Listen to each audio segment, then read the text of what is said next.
my actual eyesight. Is there the high drive? Deep center! Go! Go! Go! We're out of here! We're out of here! Say ya, playa! Just like they drew it up in Hollywood, Caladros, the 3-2, swing and a miss! And the Audubon Green Wave have upset the Kingsway Dragons! And this is it for good! The Audubon Green Wave are back in the Final Four! A gold pile on their side! All right, ladies and gentlemen, welcome to DW Broadcasting's coverage of men's varsity. From our entire crew, we'll see you tomorrow. Have a good one, folks.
Well, this is a bit of an unusual setting, but welcome to the Hank Greenberg Field. If you can't tell, rain has started to come down pretty hard. Haddon Heights and Audubon is on the way, and the infielders and outfielders are still running their practice.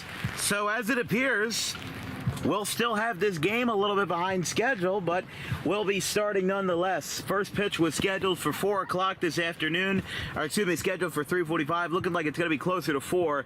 But Audubon's players and Haddon Heights players, I got to tell you, I mean, look, past 2 years we've played these two teams. It has been just dreaded with rain, and now we're inside the tent here. Got a lot more room than we have before with the double windows. My head's hitting the ceiling a little bit, mostly because I'm 5'11", but you know, if I can squat for 3 hours, then we'll be fine. Yeah, everybody's still on the field, so it looks like we're going to be playing this game on time. I know there were concerns about us having a delay because you know, rain was going to come through pretty bad around 7 o'clock. Well, guess what? It came around 3:30, so Christmas came early, and for the 3rd year in a row, we've got rain in Heights and Audubon. We'll have starting lineups and maybe the first pitch in just a couple of moments, but we're going to try to settle our situation here with a dry set of equipment, but not a dry announcer. I'll tell you that. We'll see you guys in a couple.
Audubon meeting down the third base side, and it looks like against all odds we are going to start this game on time. A rather, I guess you could say, depleted grandstand, since some of you might be watching the game from home instead of bringing an umbrella, so we really appreciate the support. But Haddon Heights and Audubon getting ready to start. Again, we were scheduled for a 3:45 start, and now 10 minutes behind schedule. Audubon takes the field, and Haddon Heights is meeting on the field. Well, this is a little funky, but here we go. The starting 9 for your Audubon Green Wave kicks off with Gabe McCracken on the hill in those bright yellow jerseys, making their 3rd appearance this year. Let's take a look at that Haddon Heights starting lineup, brought to you by Tommy D's Home Improvement. Under the leadership of Coach Eric Newell, it's going to be Jake Grice, the shortstop, batting leadoff. Kevin Clark is the third baseman, batting in the second spot. The George Washington Atlantic 10 Conference commit, Drew Harris, is in right field, batting third. The underclassman catcher Cameron Simon, who has been the replacement basically for Caden Bodine, the class of 22 catcher, one of the best in the country, got scouted by the Boston Red Sox and now is balling out with a 400-plus average over at Coastal Carolina in the Sun Belt Conference. Austin Boker is the first baseman, batting 5th. He'll be followed up by Nolan Lackall, the second baseman, batting 6th. Drew Costello is on the hill tonight, and the goateed right-hander bats 7th. Jackson Mata is the right fielder, batting 8th, and Greg Rotolo, the longtime Haddon Heights native and former teammate of mine, rounds out the order in center field. Gabe McCracken threw 5 innings in the Ralph Shaw Tournament opener versus Cinnaminson as a huge gust of wind just doused our camera in water. But we play on. The skies opened up a little bit, but Gabe McCracken, as we said, 5 innings versus Cinnaminson in their 9-3 win in the first round. Audubon finished with a silver medal in their home Ralph Shaw tournament, losing 8-0 in the final to Kingsway. You might see occasionally during the broadcast us moving the camera in and out of the tent, just because we have to protect our equipment. It's $5,000 worth of equipment. I'm just going to say it right there. It's not easy, so we are going to do our best to keep the broadcast seamless despite the conditions. So here we are.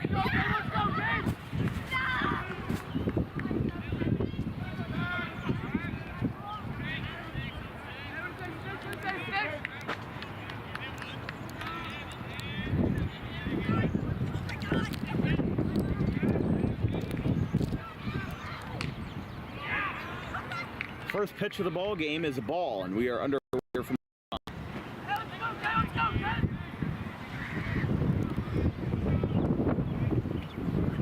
Ground ball hits off of McCracken's foot. He gathers it. Then the throw is high, and Connor Chester couldn't hang on to it. And an E1 and a disaster of a play to start the first and to start the ball game. Audubon 2 pitches and an error right away.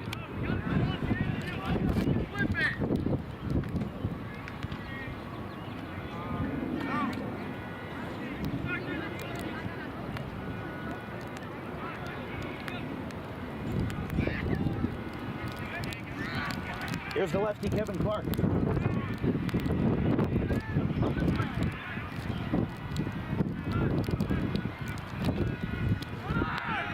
Runner goes. Here comes the throw down to second. And he is in there.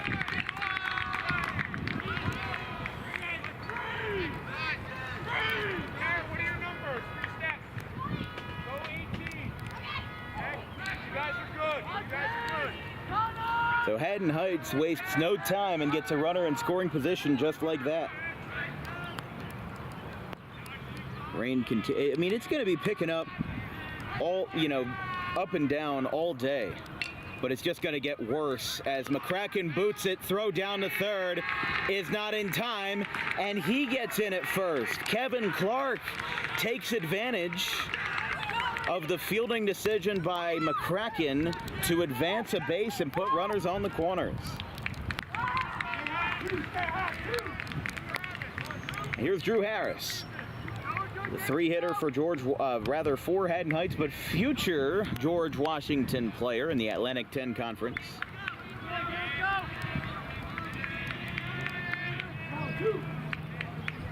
But just 4 pitches for McCracken, and he's already in a precarious situation. 2 runners on and nobody out. First pitch misses. And you got to imagine it's hard to grip that ball in the rain. But he's gotten out of tough situations before, so don't be surprised if he can work his magic again. And he's done it in the playoffs too. So for a random April game, I wouldn't be too surprised. But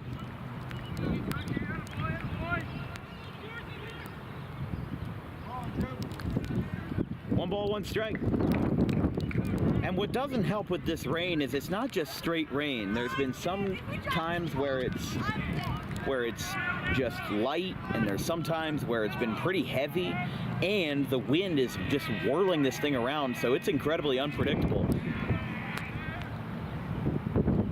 And not to mention the fact that we have our tent next to us, keeping our wonderful producer dry. And in addition to that, it's also keeping, I got to get the squeegee out to keep the camera dry as well. But it's going to be pretty bad around 7 o'clock all tonight. Hot shot foul. Still 1-2.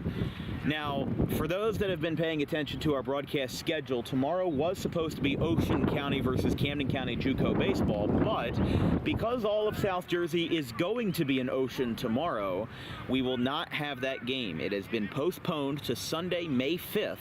And we will be covering that game as our final out of the stretch of games that we're covering for Camden County College. There's a base hit in the left. Drew Harris with an RBI single. Bryce Dempsey picks it up. And scoring is Jake Grice, the leadoff man for the Garnets. It's 1-0.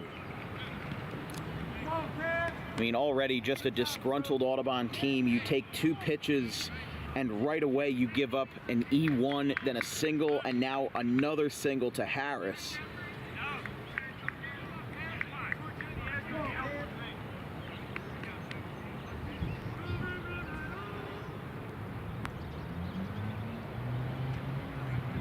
Here is the cleanup man, Cameron Simon.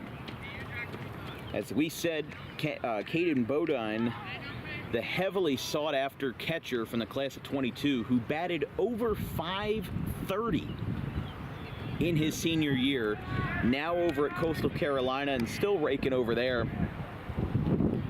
I mean, you've got Landon Edwards of Kingsway, Cam Fluke of Coastal Carolina, who had over a dozen MLB scouts at one of his starts for Egg Harbor last year, and then Caden Bodine, who was also scouted by the Boston Red Sox.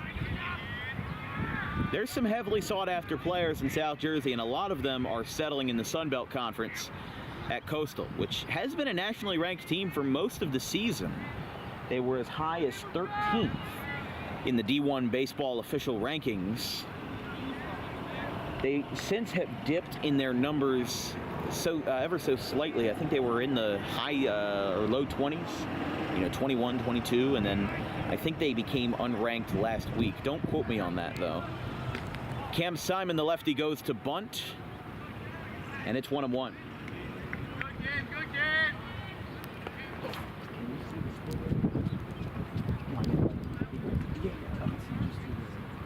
Cool.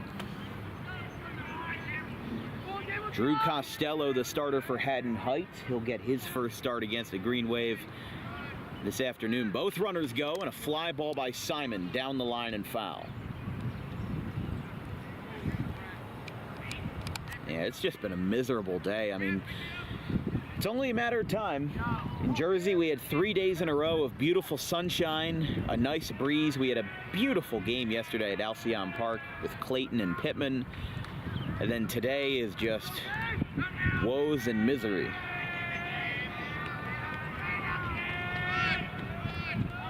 One and two. High chopper that goes over the head of McCracken. Dempsey is there. Goes in front of the runner. Throw to first is in time. And that puts Haddon Heights back in scoring position with 2 of their men. Harris on second and Clark on third. Here's Austin Boker.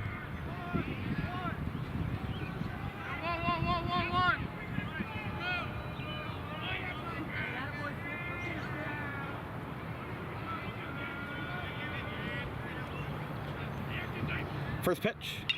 Ground ball out to second base. He throws home. The throw is in time.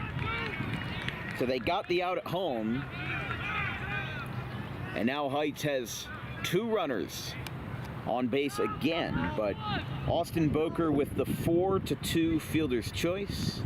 He gets on first for Nolan Lackall. It took Haddon Heights under 10 pitches to score in the first, thanks to an RBI single by Drew Harris. But then back-to-back outs in the infield have now put Audubon in a bit of a better light, as it's 1-0.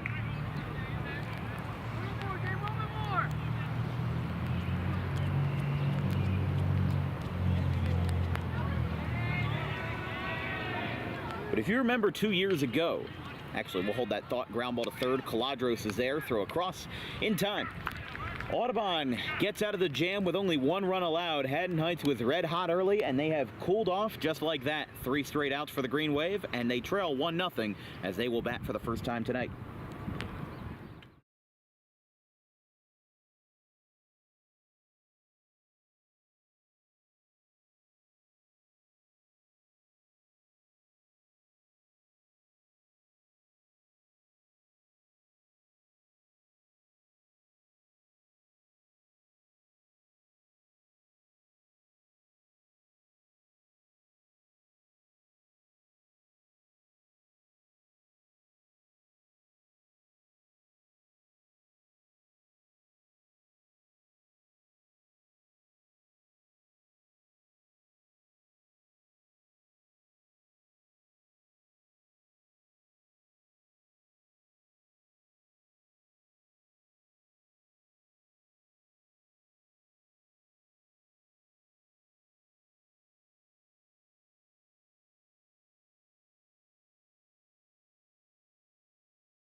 One half frame through, and Haddon Heights leads 1-0. Let's take a look at your Audubon starting lineup, how they prepare. Presented by Tommy D's Home Improvement. For the Green Wave, your first 3 is Tyler Wiltsey, Trent Bandel, and Ryan Zimmer at short, right, and catcher, respectively. 4, 5, and 6 will be Furness, Caladros, and Jack Dempsey at the DH, third base, and second base spot. Jack's brother Bryce bats 7th in left field. Charlie Copsetta, the Camden County College commit, takes center. And Connor Chester, the freshman first baseman, takes the first base spot and the 9 position. Wiltsey pops the first pitch foul.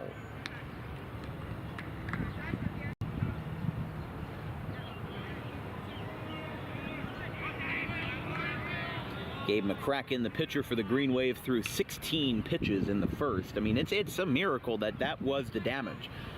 It looked like it was going to be a runaway breakout inning for Haddon Heights. It looked like it was just going to be a crazy train of events. I mean, you know, look, 2 pitches in, Grice gets on board with an E1. Kevin Clark and Drew Harris contributed with RBIs of their own, or with base hits of their own. And then 3 straight outs in the infield. Simon, Boker, and Lackall got the day started. 0-2, Wiltsey gets jammed and fouls it back. Yeah, as we said, Friday is going to be a washout, so no game and no broadcast between Ocean County and Camden County. As we said, that game has been rescheduled for Camden County until Sunday, May 5th. Wiltsey with a hot shot to third, picking it up and throwing it across as Clark on a hop. He got him. What a play by Kevin Clark to take that ball in and use the advantage of the newly mowed grass in the infield to get a nice hop over at first. And a good play by Boker to reel that one in as well. So, one away. That's not an easy play to make in the infield. You know, you've got We saw on Tuesday, GCIT in Clearview, Andrew Valet got drilled in the face thanks to a bad hop of a ball hitting off the grass.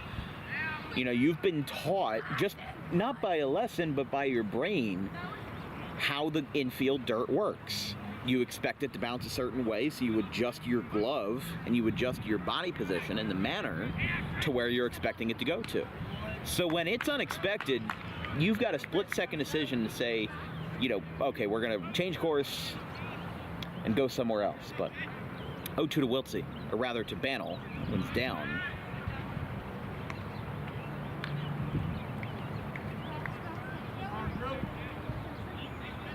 There's a track practice going on behind here, and I think that's really the only sport that doesn't get affected by rain in any capacity. Fly ball to right, Harris with a can of corn, 2 down.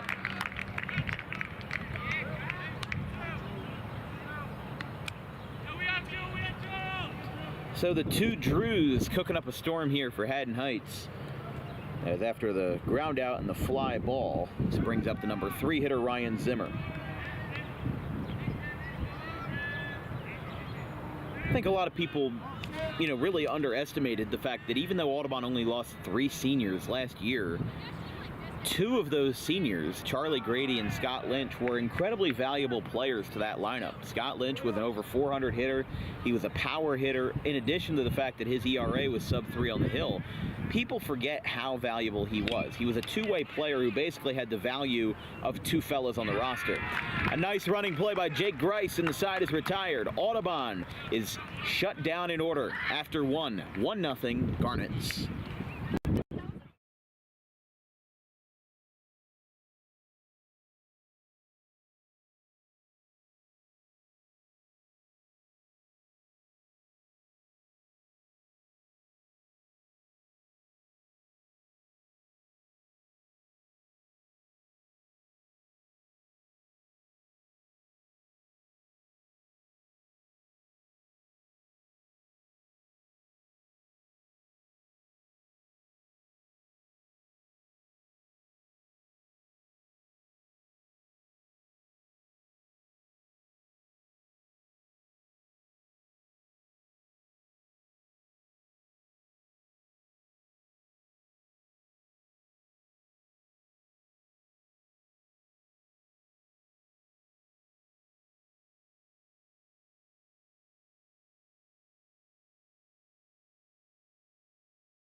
Gabe McCracken brought 6 men to the plate for the Garnets. Here in the first, and now we transition over to the second for 7, 8, 9 for the visitors. There's a swing and a miss by the pitcher, Drew Costello. Starts us off with an 0-1 count. But as we were talking about before that inning ended, you know, just how valuable Scott Lynch was as a player. He was at Sacred Heart playing FCS football, but when he showed up in August, or whenever he showed up for to play D1 football, he didn't really get an opportunity. He was really one of the last guys of priority in the QB room and decided to transfer after 1 year, and he retained his eligibility and is now staying in the FCS circle, going to the University of Albany. Strike 3 outside corner. McCracken's got K number 1, and there's 1 down.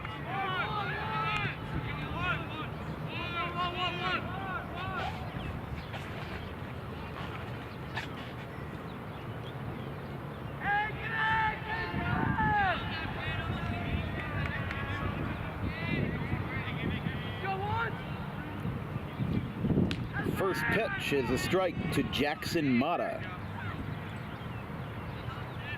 He'll be followed up by the center fielder, Greg Rotolo.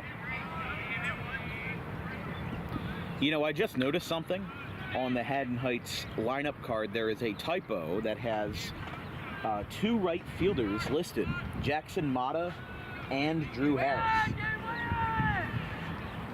We'll take a look after this pitch. It's 0-2. This is hilarious because I'm like, wait a second.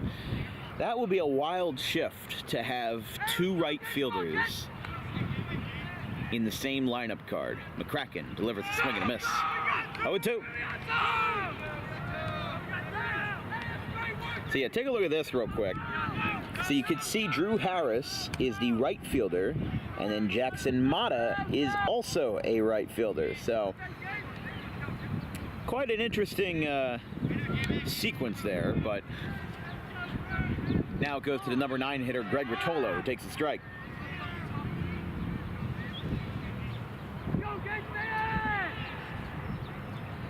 So after a tumultuous first frame, McCracken gets 2 strikeouts back-to-back and is now ahead in the count 0-2. McCracken topped out at 87 in a bullpen over the offseason. Uncommitted 2025 right-hander. Again, as we said, JV as a freshman, made his varsity debut, did quite well, and as a sophomore, his first varsity season, had an ERA of 0.88. And I feel like while that magic has waned a little bit, the core principle is still there, that he's a very good pitcher who's incredibly effective, and he's going to be Audubon's number 1 guy for most of this season. You know, barring any freak injuries or whatever, you know, Audubon's pitching core is not as deep as it was last year. Charlie Grady was one of your, you know, one of your most reliable closers that could get you an inning or 2 of work in any scenario, and Scott Lynch was the ace.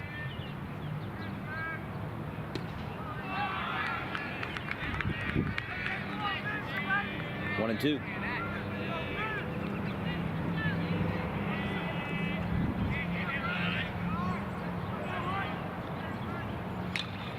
Ground ball, high tapper out to Dempsey. Picks it up. He's got a late throw, and it's in time.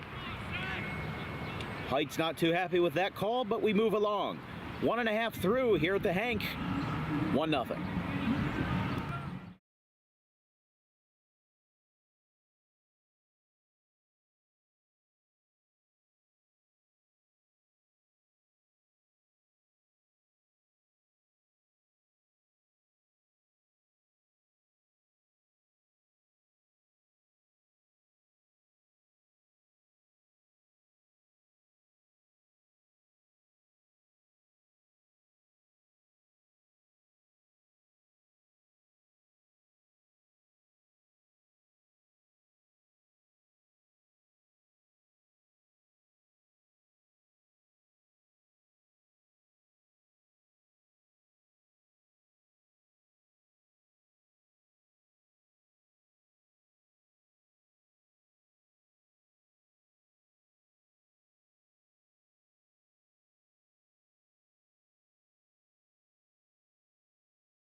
Bottom of the second inning, Drew Costello steps up to face Lance Furness. The southpaw delivers. Strike 1. 4, 5, and 6 for the Green Wave. Furness, Caladros, and Jack Dempsey.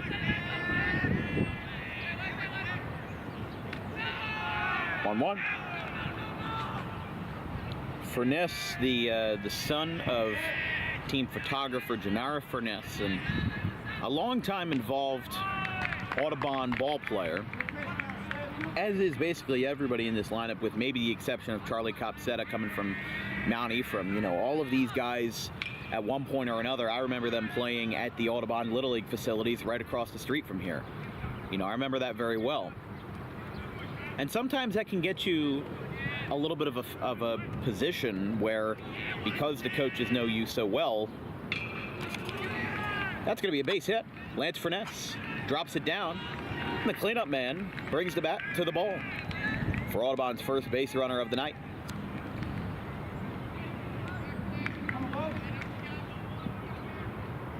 I think the process of choosing a player, you know, because it's one of the toughest decisions that a coach has to make, whether to retain a player on varsity or drop them down the JV. As here comes a bunt, Caladros is out, and Furness advances to second, 1 away. But here's the thing, though, is that you see a lot of these players that were in JV just because there was a logjam over at the position, not because they weren't talented, but because there were too many men for the job and only really 1 or 2 first basemen needed.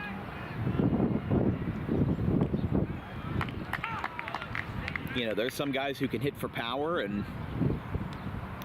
they can be denied a roster spot, but sometimes it depends on, you know, what skill sets are most attractive to the coaches. And as I said, it's always a tough decision. There's only so many spots on a roster that one can, you know, allocate for. And sometimes you have to make hard choices.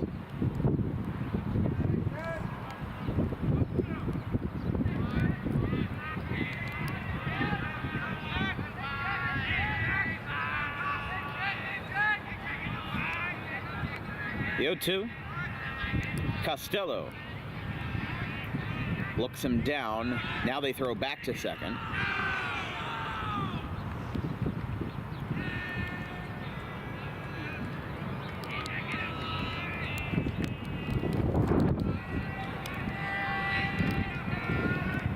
No balls, 2 strikes. Oh, that got a piece of Cameron Simon. You could hear the crack of the bat and more so the crack of the catcher's mask. And Eric Newell immediately left the dugout and made sure that his catcher was okay. That is definitely a scary play, but looks like he'll move on with that issue.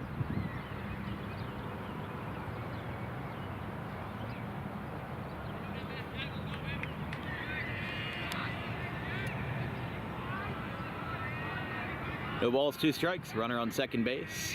Lance Furness looking to retie this game up at 1 apiece. That is fouled back towards the Heights dugout. Still 0-2. McCracken at 29 pitches after his first 2 frames. But after Caladros was retired on the sacrifice bunt, Jack Dempsey down in the count, as both of these pitchers have thrown heavy amounts of strikes in the rain. That's a swing and a miss. First strikeout for Costello, and there's 2 away. It's kind of been the opposite of what I expected. I thought with the ball being wet, you know, when you have wet balls on the mound, they are hard to grip, and sometimes they lead to you throwing outside of the strike zone. That one is high, 1-0.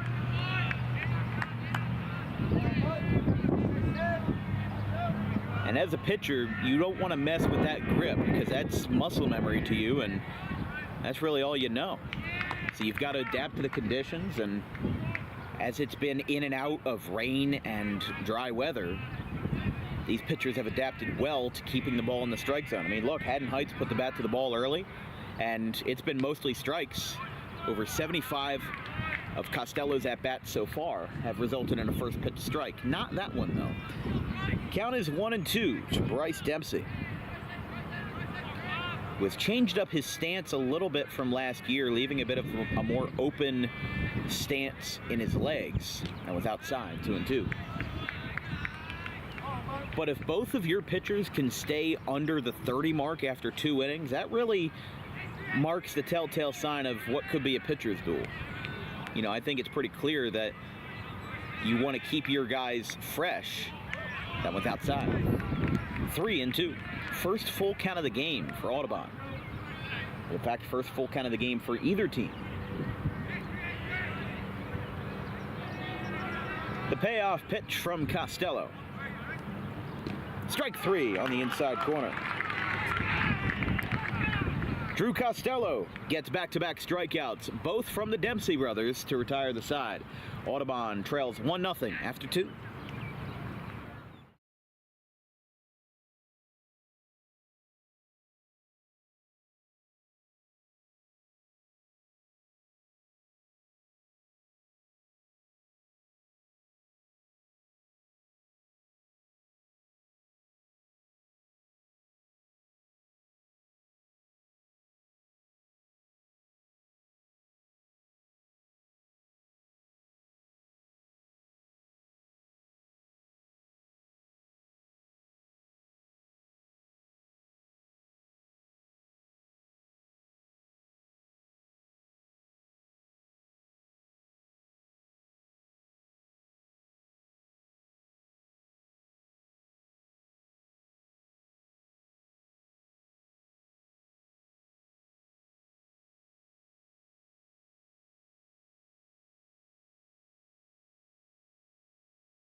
Top of the third inning here from a now dry Hank Greenberg Field. I mean, hope I don't jinx myself there, but we've been in and out all day, and it's been quite a roller coaster for us. But now, Haddon Heights bats with Gabe McCracken ready for pitch number 30.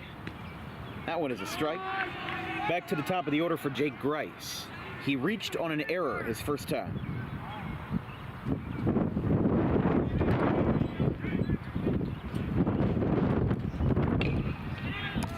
Hot shot. Caladros had it, but he dropped the ball, and that's going to be an error.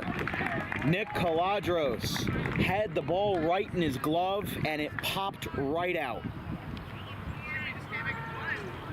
That'll be error number 2 for the Green Wave, and for the second time tonight, Grice reaches on an error, which fortunately for him means he gets on first twice, but unfortunately for him as an individual, that means he's 0 for 2. By the way, just an out-of-town scoreboard update in the NJAC conference. Rowan took care of Rutgers Camden really handily, 20-5. And after Rutgers Camden had that big win over TCNJ on Sunday, that's a big blow for them after Rowan got swept out of the water by Montclair State.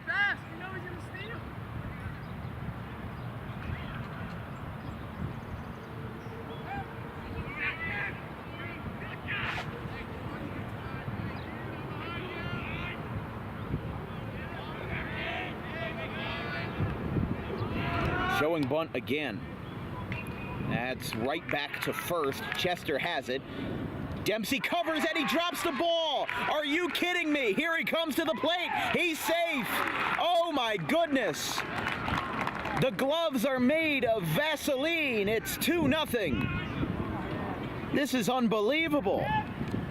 A routine play gets absolutely twisted. And it's 2-0 Heights. Unbelievable.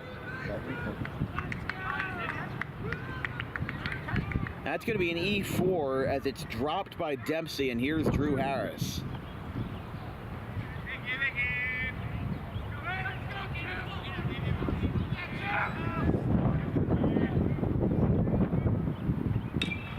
Harris pokes one out to third. It's a fair ball. Caladros is there. Throw across is in time. And luckily it's caught. I mean, that is a real doom sign. If you're messing up routine plays like that, I understand everybody makes mistakes, but 3 times in 2 innings.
High and in, 1-0.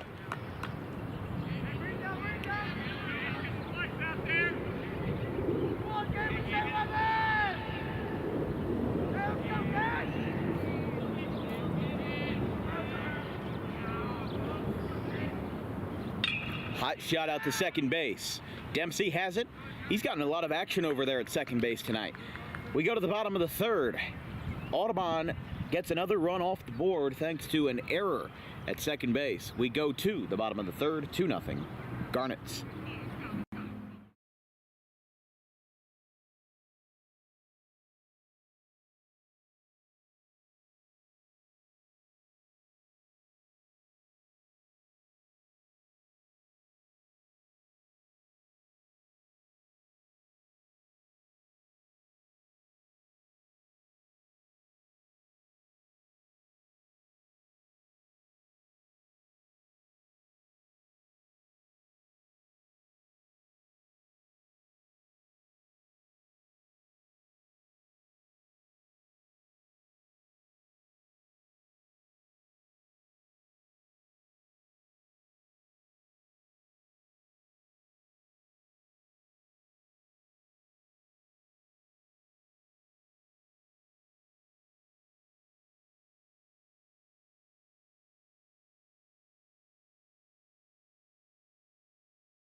Back here from Hank Greenberg, this broadcast is brought to you by Harper Driving School.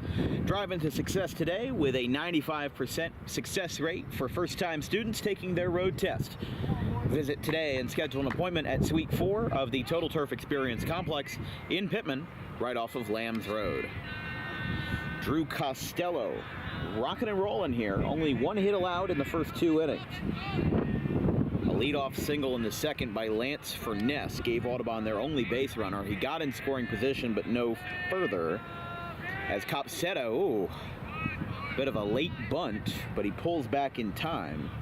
It's 1-0. Copsetta and the freshman Connor Chester will be 8 and 9, and then we turn it over to Wiltsey in the 1 spot to get us back in order here in the 3rd.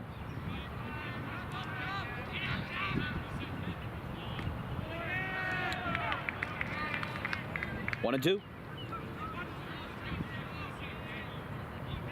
No action in either bullpen yet. Really, not really a warranted reason for Haddon Heights to warm up any guy other than Costello, and no reason for McCracken to be pulled from the game yet. Like we said, these 2 runs were not his fault. They were all a result of errors in the infield that just had a routine play gone awry. And it very well could have been, as the count is 3-2 now, it very well could have been that the ball was slippery and it bounced out of his glove. We see a lot more errors in the rain just because a lot of people have trouble figuring out the perception of the ball and also how to grip it in their glove. If their glove is dry and the ball is not, it makes a precarious situation.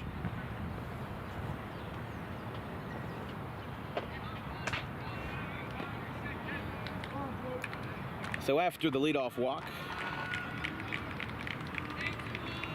here's Connor Chester.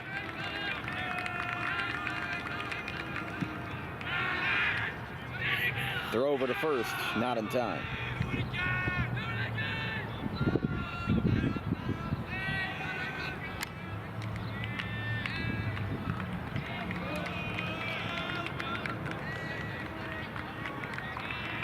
First pitch to Chester. He bunts, but it's a strike. Connor Chester on Tuesday had his first career varsity hit versus West Deptford. He's 1 for 9 on the season. A 111 average, 111 slugging.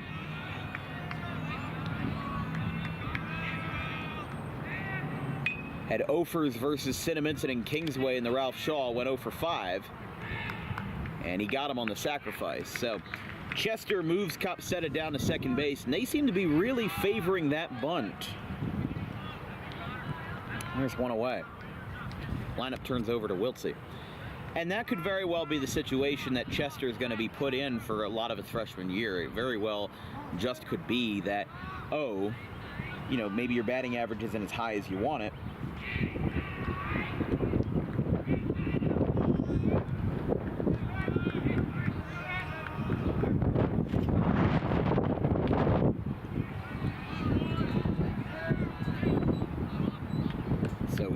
Put you in a situation at the bottom of the order where you sacrifice yourself if you've got a runner on base, which isn't a bad idea. Audubon is really, as I've seen in their practices over the years, just the way that they have hammered into these players this bunt style has really changed the way that we've seen Audubon play. Wiltsey rockets one down the line, but foul. But a lot of it is about, it used to be about the fireworks. Now it's about small ball. You get singles. You get a double into the gap. A lot of these guys aren't power hitters. They're going to have enough to get a single blooped over the middle and driving a run that way. And they're going to have enough plate discipline to be able to draw walks and get runners on that way. It's a multifaceted system. There's multiple moving parts to this.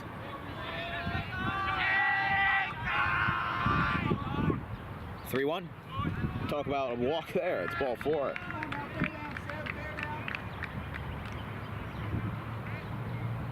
So Wiltsey gets on base for the first time tonight. Here's Trent Bannell.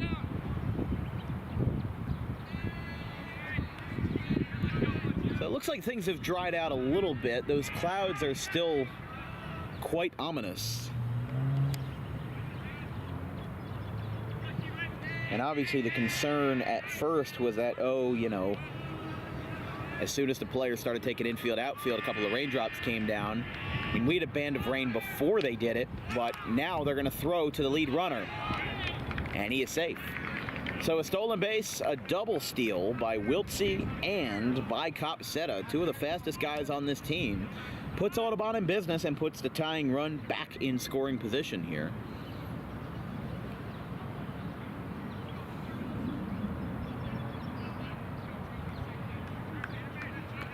Trent Bennell on the young season, the junior utilityman, 3 for 9, 1 walk, 1 hit by pitch, and 1 stolen base. A career .333 average, 24 for 72, with just 2 extra base hits. It's fouled back. And this is what we're talking about. Bannell can play basically anywhere. He can play the infield, he can play behind the plate when Zimmer's pitching, and he's an outfielder. Not to mention that he's basically the team mascot who brings the most energy every single night. The 0-2. Costello delivers a fastball foul. 0-2. On Saturday, we've got an Olympic Conference showdown between the Lenape Indians and the Cherokee Chiefs. That'll be an 11 a.m. game on Saturday the 13th over at Cherokee High in Marlton. It will be a game you won't want to miss. As a foul ball. So tune in on Saturday at 11 a.m. for that Olympic Conference showdown.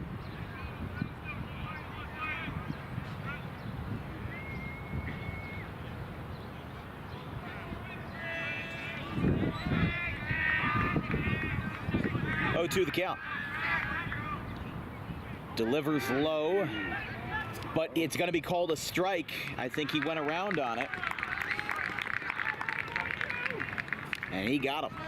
And everybody holds where they are, 2 down.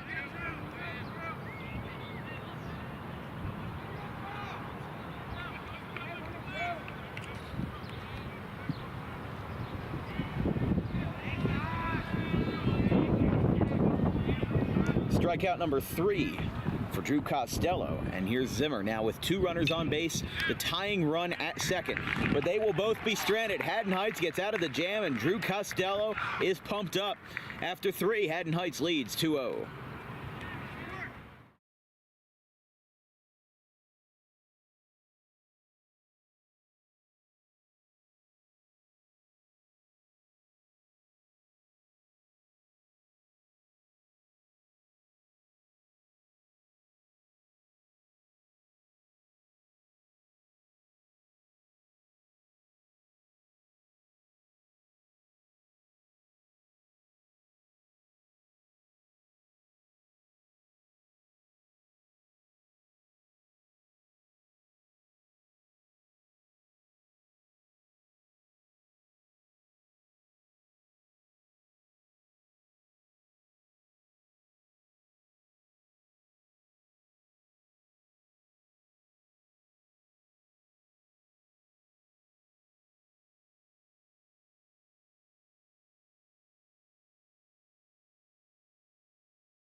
Top of the 4th inning, we will hold off on the DWB trivia time until the bottom half, thanks to my witty brain making a mistake. So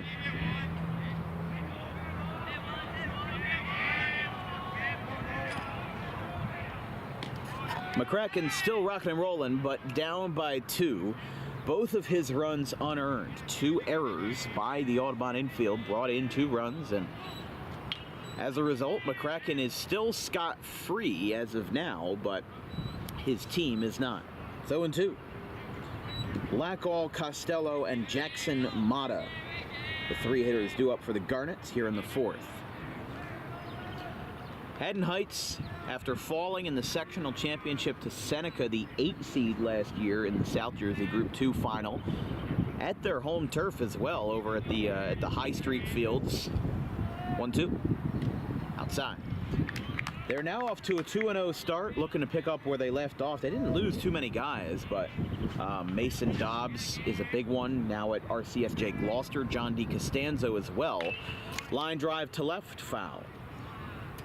But a 10-0 win for Heights on opening day over St. Joe's Hamilton, and a 9-2 win over Paulsboro, who is another Colonial team that just lost almost every starter. They actually have 3 back-to-back-to-back out-of-conference games. They play Shalleck of the Tri-County Conference tomorrow, although that game is probably in the air because of the rain. On Saturday the 13th, they travel up to Burlington County in the BCSL to play Delran. And on Monday the 15th, which was in our DWB fan poll but did not win, Woodstown and Heights at 4 o'clock.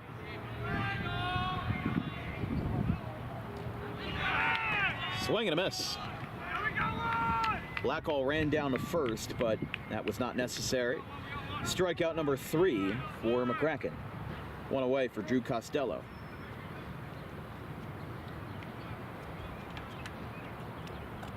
Drew Costello, the 6'1" senior, a .255 career batting average, 7 extra base hits. So far this year, 2 for 6, with 2 singles, 1 walk, and 1 stolen base. His career mark, 39 for 153. 32 of his 39 hits are singles. The rest are doubles. 5 hit by pitches, 11 walks, and 9 strikeouts. A lefty pitcher but a righty batter. A bit of an uncommon combo these days, especially because a lot of the modern coaches want to, you know, kind of deprioritize like switch hitting. You saw it with Cedric Mullins with the Orioles. That was a big case from the past couple of years, where he was a switch hitter and was excellent in the minor leagues from both sides of the plate. It's a ground ball down the third base line. That is a foul ball, and a good thing that it was, because Caladros had trouble picking it up. 2-2.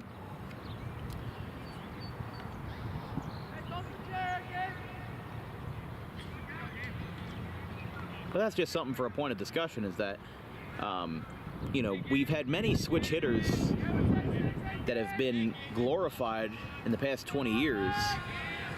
Shane Victorino, Chipper Jones. There's a strike. And now recently it's Ellie De La Cruz as well. But strikeout number 4 from McCracken, 2 away. Costello goes down for the second time in as many at-bats. And here's Jackson Mata. But Cedric Mullins was batting excellently from the left side. But once he got to the major leagues, his batting from the right side did not really translate to the big leagues. He was batting over 300 from the left side and below 200 from the right. So in 2021, he decided to ditch the switch hitting approach and just go to being a full-time lefty hitter, because he realized that the at-bats that he was going to get and not get a hit off of versus lefty pitchers was outweighed by the benefit of a lefty-lefty platoon, where if he can hit lefties, it doesn't matter if you can hit from the right side, you might as well just hit the lefties from the left side. This one is hit well by Mata. Out to deep right, but Bannell is there and he makes the catch. Side retired. Shut your dumb ass up! Shut your dumb ass up! Wow. Well, you heard that loud and clear from right field. We go to the bottom of the fourth, 2-0 Heights.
Here in the bottom of the fourth, the infield umpire is moving back into the field, and there's a reason behind it. If you heard in the top of the fourth inning, there was a bit of a flare-up between, there were some fans in right field and Audubon's right fielder Trent Bannell. Some words were exchanged as he was coming in, and while we were in break, Bannell and Copsetta both went to the infield umpire who, and they were basically saying that there's some people saying some, I guess you could say, inappropriate statements in right field. I didn't hear what was said, I just heard Bannell's response, because you're going to hear the response a lot louder from Trent Bannell. It's 3-0. But if Audubon's got anything in this rivalry that's been quite fierce and even a little bitter over the past couple of years, that might be something that ignites a fire in their belly. Lance Furness walks.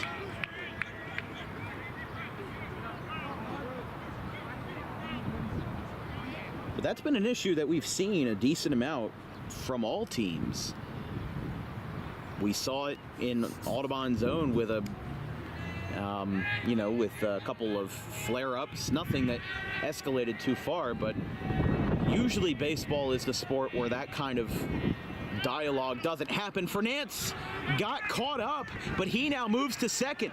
The throw is going to stay inside the cones. Furness gets to third. They rocket the throw into the infield, and Lance Furness advances 2 bases on a wild throw. He went from being a sitting duck to a swimming duck. He looked like he was out for sure in between first and second. It looked like he was going to be picked off, and then just 5 seconds later, Height overthrows it, and he advances 2 bases.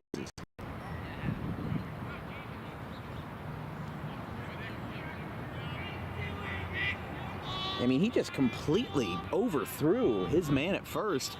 It almost went out of play. It wouldn't have mattered anyway because 2 bases is 2 bases. But it's 0-1 to Caladros, who counted out on a sacrifice his first time.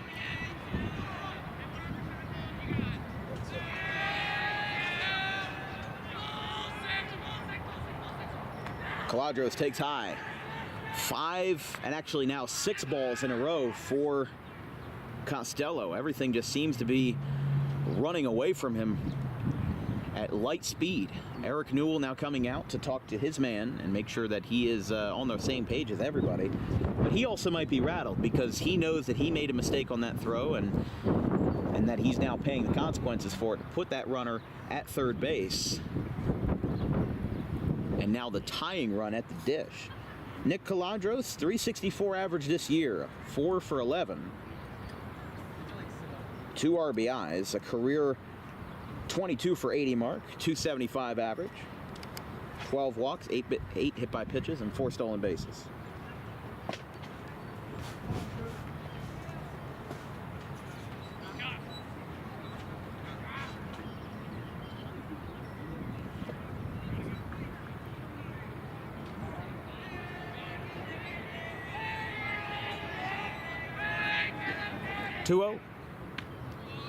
He fires back with a strike.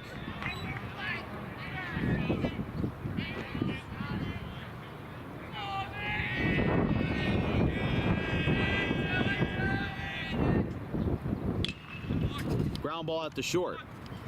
Throw across is in time. Furness holds at third, 1 away. Well, now they're just 2 outs away from making sure that they keep this game 2-0 after the 6-3. And here's Jack Dempsey. He and his brother both struck out in their first at-bat in the second.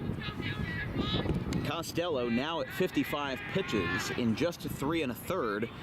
Now in his most complex situation yet with that runner on. That one is low. 1-0. This broadcast is brought to you by Garden State Pet Center. Keep your pet happy and healthy today with the most organic food products available. You can visit online anytime at exoticpetsnj.com or 7 days a week at the 200 block of Whitehorse Pike. That is a strike, and the rain is coming down again.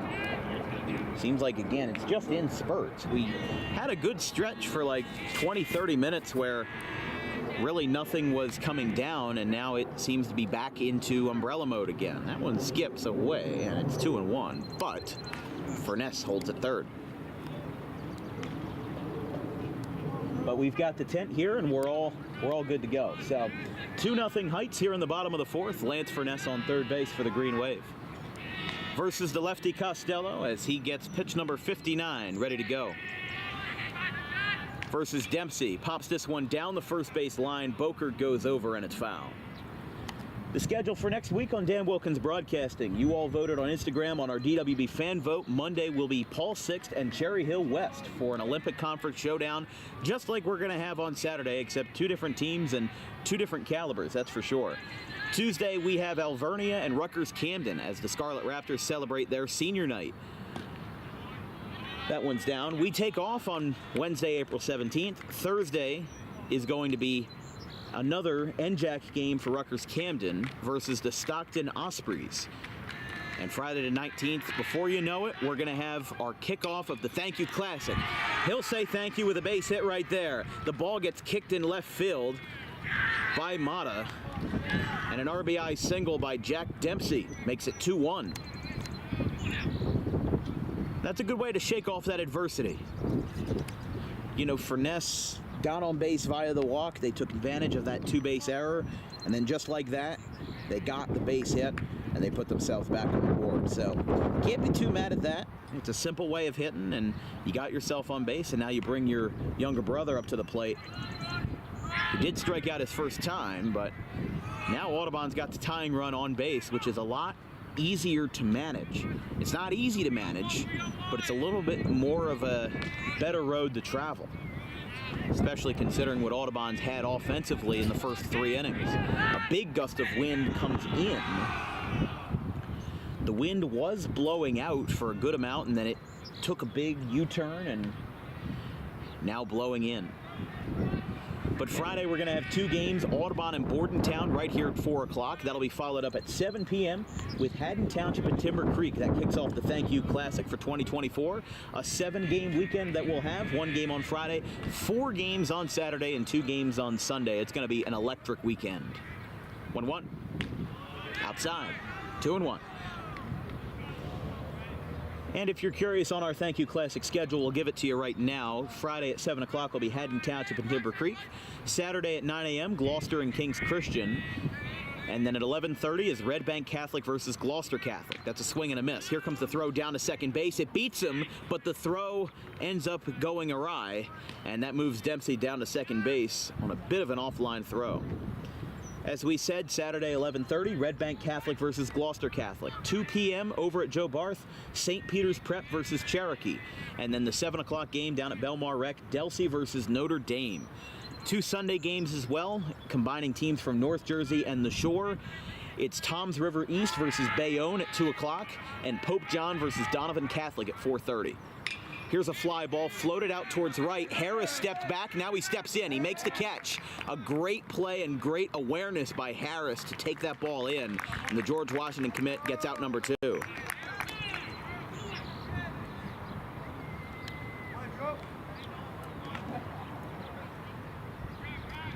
Eric Newell has his lineup card out, so it looks like,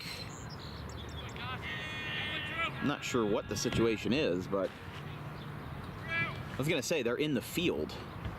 Oh, here we go. So Drew Harris is coming in from right field. Talk about a quick turnaround. You know what? They're making the switch so that Harris can probably pitch in relief a little later. That is my guess, but so a mid-inning switch for Haddon Heights now puts number 24, Anthony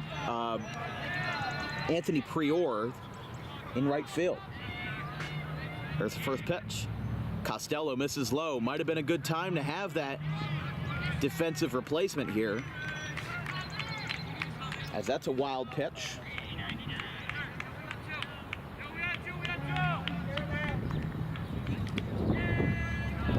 Copsetta walked in the 3rd. Audubon has brought 6 hitters to the plate tonight, and it's a foul ball by the Camden County commit. Copsetta, 1-1.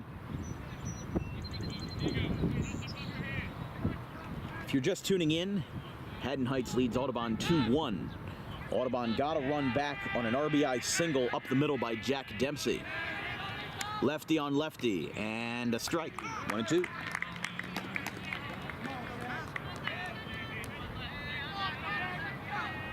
Copset only has one home run at the high school level, and it's not in a game that counted, but a game that we covered. An inter squad from 2023. Hit one right over the right field fence. Over the 351 sign, just got out of here. Now he rockets one out towards second. Kind of a fumbled step, but he took care of it, and the side is retired. Haddon Heights recovers and escapes the inning without giving up the lead.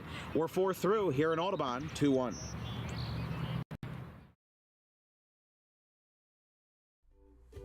In life, the road ahead is full of possibilities, but to navigate it safely, you need the right skills.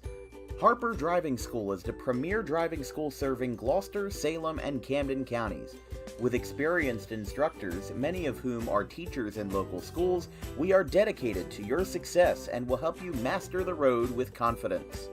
With an over 95% success rate of students passing their road test on their first try, you know your student will be in good hands while embarking on a huge step of their young adult lives, all while avoiding the lines at the DMV and getting insurance discounts. We chose Harper, and so should you.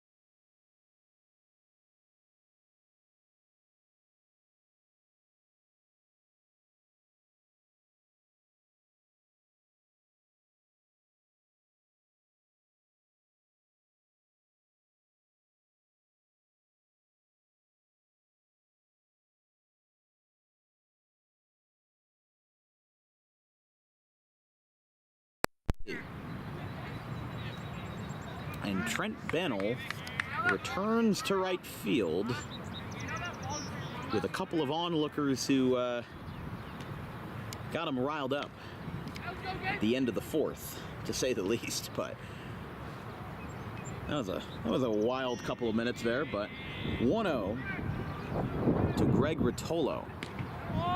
There's a strike. It's 9-1-2. Rotolo, Grice, and Clark. Rotolo, the 5'9" senior, 214 career average, went 1 for 10 in a small sample size last year, but it looks like the senior will get a full season after all. He's 2 for 4 so far in this young campaign. 2 singles, 2 walks, a hit by pitch, and 2 stolen bases. It's 3-1. McCracken has thrown pitch number 60. Costello ended his inning with 70. And it is a little presumed after the defensive switch that brought Harris out of the game and brought Anthony Prior in that Harris might be on for middle inning relief, which is a good idea. I mean, the combination of the Drews, as yes, Harris is warming up in the bullpen. That's what I thought after all. It just seemed like a random change just to be for procedural reasons. Here's a fly ball down the first base line. Who's got it? Dempsey does. 1 away.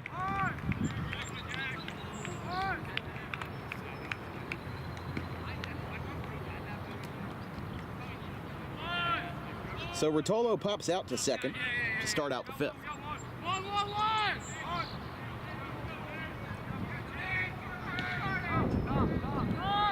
Goes back to the top of the order for Jake Grice. He's 0 for 2. He has been the thorn in Audubon's side tonight with 3 errors, and there's another one. Oh my goodness, wow. That will probably be scored a base hit just because of where it was hit to Wiltsey. But, wow.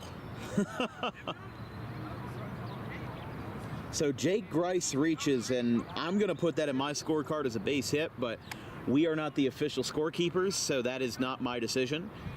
But if it really was true that they scored that in error, and Grice would be 0 for 3, reaching base 3 times.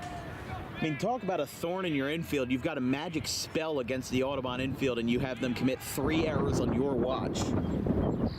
the count is already as bad as it is. I mean, there's been 3 errors for Audubon, all of them in the first 2 innings, even if you don't count that last play by Wiltsey. And then Haddon Heights also has one to their name. So it has been a 2-1 game, not because it's a pitcher's duel, but because the sloppy defense hasn't come around to bite either team yet. I mean, that's just the way it is. There's no beating around the bush in that one. 1-0. Down 2-0. McCracken also approaching 70 pitches. We do not see an arm warming up yet for Audubon, but you would imagine that you've got a plethora of options to choose from, considering that you played West Deptford on Tuesday, so probably the only guy that you can't use really is Caladros, because he threw 55 pitches in that 7-6 win. Definitely a convoluted win for Audubon. They led 7-1 at one point, looked like they were going to run away with it, and then West Deptford scored 5 runs in the 5th to keep Audubon in check, and that's where the score ended, 7-6. Audubon committed 5 errors in the field on Tuesday. Swing and a miss, 2-1.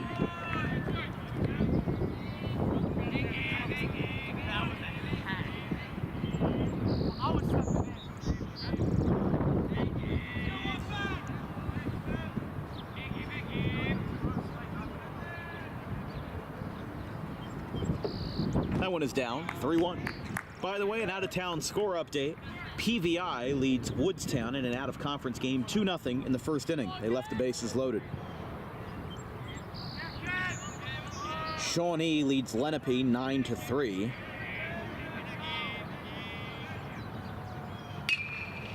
And there's a ground ball out to second, and that is a double play. A big 6-4-3. Wiltsey gets it started. Dempsey finishes the job. And we go to the bottom of the 5th. Some more chirping in the outfield there, and some more chirping in the infield. The Birds are out tonight. It's 2-1.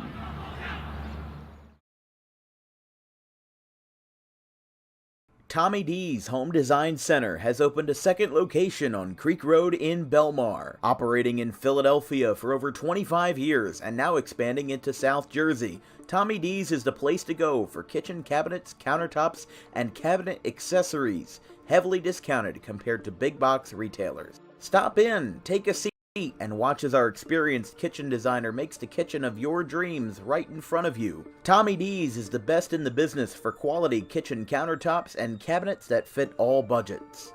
Call us today at 856-210-9504 or visit the new location in person on the corner of Creek Road and Harding Avenue in Belmar next to the 42 on-ramp.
Audubon trailing by 1 in the bottom of the 5th, and the future member of the Atlantic 10 Conference headed down to D.C. after this year, Drew Harris on the hill.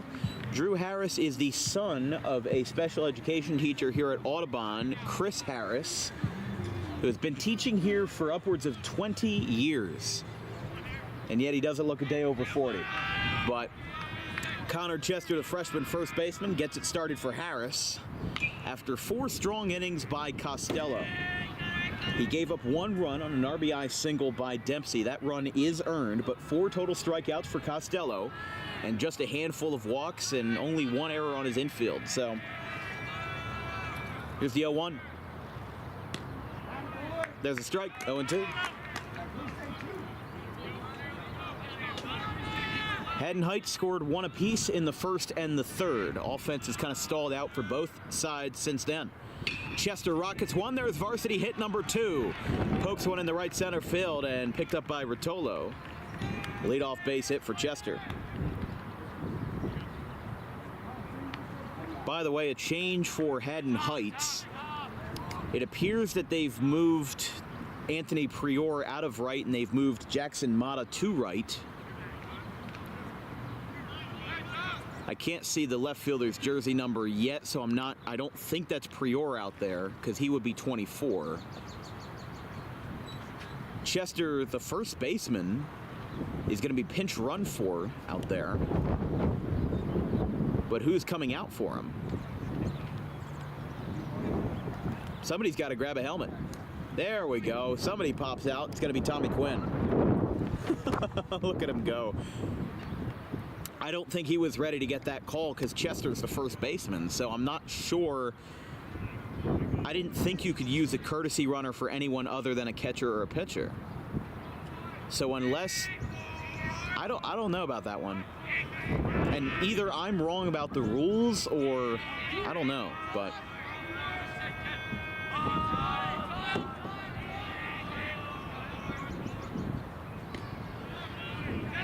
that's a ball.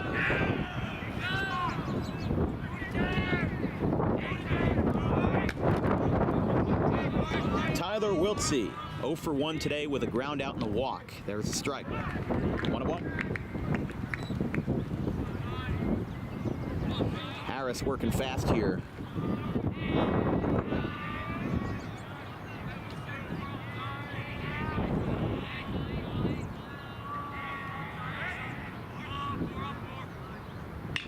Rocket down the right field line. Not a usual landing spot for Wiltsey, but it's a foul ball.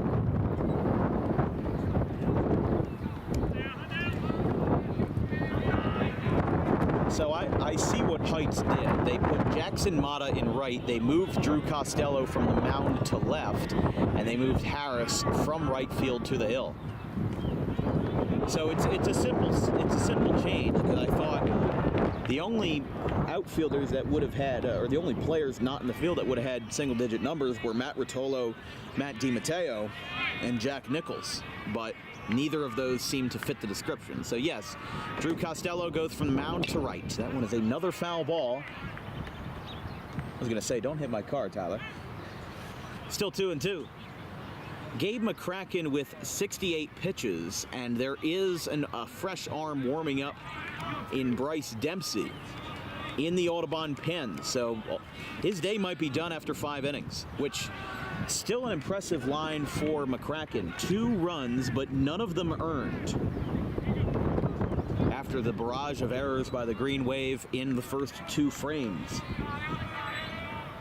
Had a total of 4 strikeouts and forced a lot of ground balls. That was really the motto of the day, is that the outfielders didn't have to work that much. There's a line drive and a knock in the left.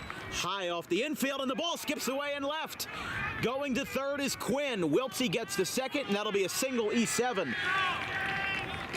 That is error number 5 combined between these 2 teams, and Audubon is the tying run 90 feet away.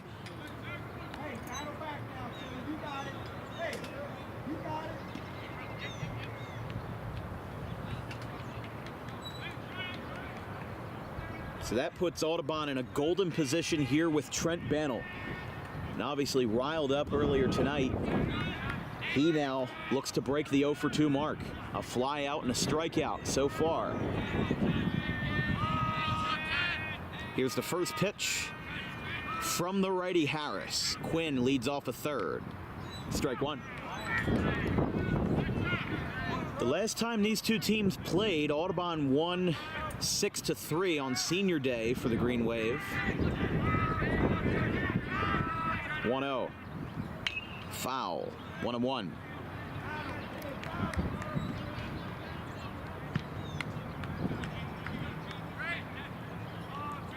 Excuse me, 0-2 is the count. Harris with the tying run on third. No, didn't get him. Close call.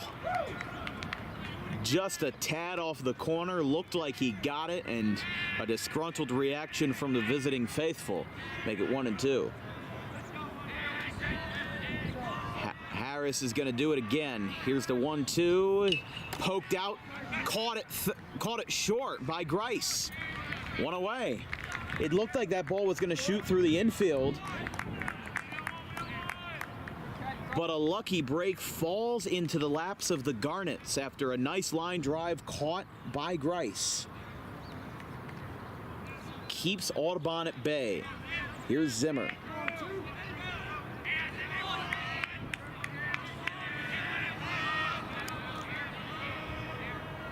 Pitch to Zimmer.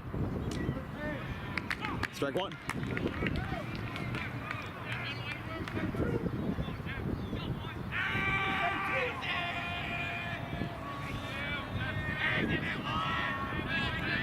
Wiltsey on second. Pinch runner Quinn on third. There's another one. 0-2.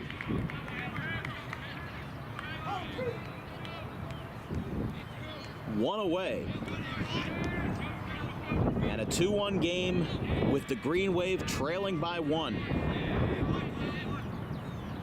Down 1-2. I mean, you know, look, these guys were in the same situation this time last year. The only difference was we weren't at the Hank Greenberg, we were at the High Street Fields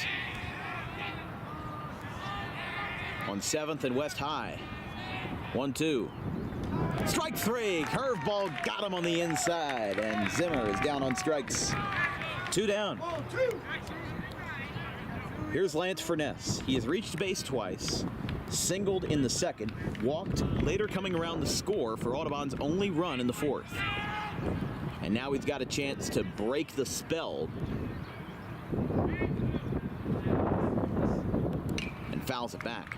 As we said, Audubon fell to Heights last year in April 3-2. You can remember it. The replay playing in my head over and over again. Scott Lynch with the bases loaded. There was a fly ball to right. It was caught, and Audubon lost by 1 in a game that had the tying run just 90 feet away and the winning run at second base. You know, it did not get any better than that for a grand inning. And for Haddon Heights, they barely squeaked out of that one. And it looks like they have a chance to do it again. The 0-2. That one skips in. 1-2.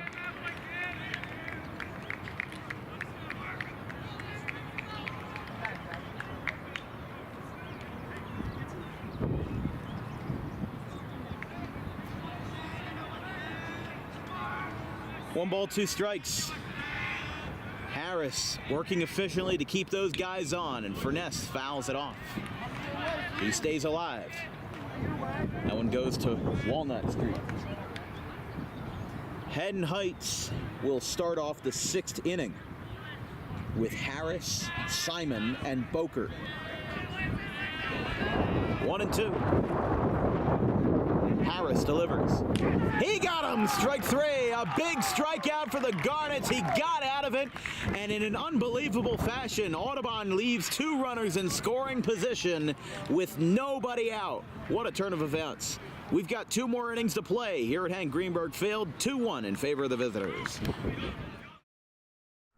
Garden State Pet Center is an independently owned full-service pet store. Our specialty is promoting companionship between people and animals by providing the healthiest product choices available, including all-natural foods, supplements that support and relieve health issues, and innovative products for pet parents. Our goal is to provide our customers with a relaxing environment, and while we're not striving to be the biggest store on the East Coast, we're striving to be the best. No other pet store will make you feel at home like we do. At Garden State Pet Center, we view pets as members of the family. We don't believe in fast, high-pressure sales, but instead matching up the right pet with the right owners, as you are making a lifelong commitment. Together with our team members, we would like your visit to our store to be both enjoyable and educational. Simply drop in and take a look around. View the birds, reptiles, small animals, toys, food, cages, and miscellaneous items. Learn of the services we have to offer and decide for yourself if this is the store you'd like to call your home away from home. Victor Santucci, owner of Garden State Pet Center. Visit us today at 226 South Whitehorse Pike in Audubon, New Jersey. We're open 7 days a week for all of your pets' needs.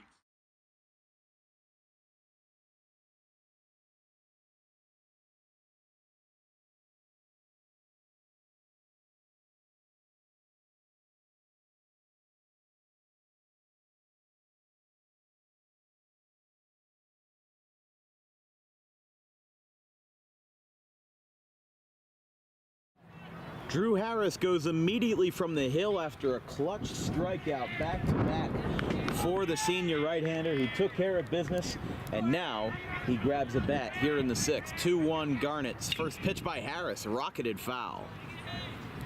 New pitcher. No, not a new pitcher. I thought they were going to bring Bryce Dempsey in, but he remains in the game in left. Gabe McCracken still out for his fifth frame. He's going to hit pitch number 70 right here, and it's going to be a base hit in the right center field. That one's going to split the gap. That one goes all the way to the 351 sign. Harris rounds first. He goes to second. Throw comes in, and he halts the brakes there. Leadoff double for the George Washington commit, Drew Harris.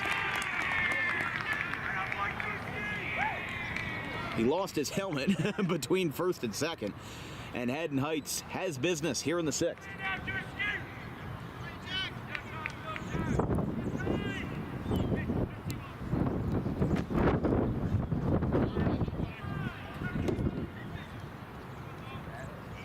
Cameron Simon now.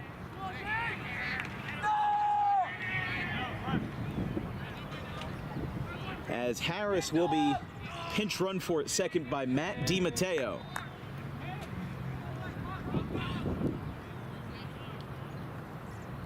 Garnets lead 2-1 here in the sixth, and they look to extend that lead to multiple runs as the throw down to second base not in time.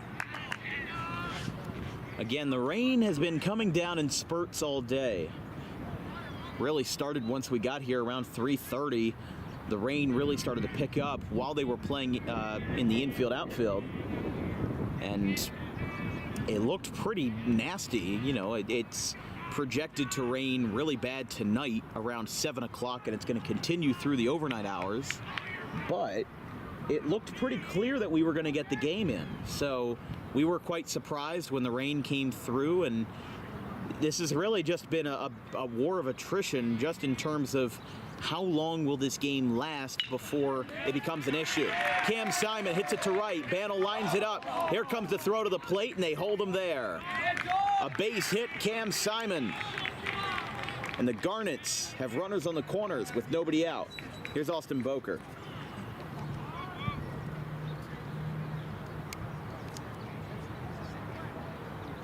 Simon breaks the offer and now is 1 for 3 after the single followed up or preceded by 2 groundouts. And here's Boker. He's also 0 for 2, a fielder's choice and a ground out. Infield playing in here. Everyone on the edge of the grass. He bunts and calls back. It is called a strike, so it's 0-1. Brian Bobal, one of the reporters for NJ.com, he's at a lacrosse game between Haddonfield and Kingsway. I believe he's at Haddonfield, if I recall correctly. Actually, no, he's at Kingsway. Doesn't matter. Base hit in the right field. That scores 1 run. Simon goes to second, and an RBI single by Austin Boker makes it 3-1.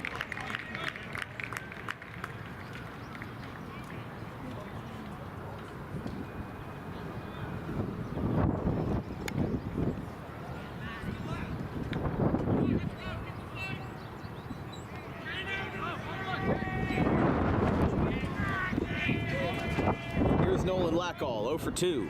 A ground out and a strikeout in this one.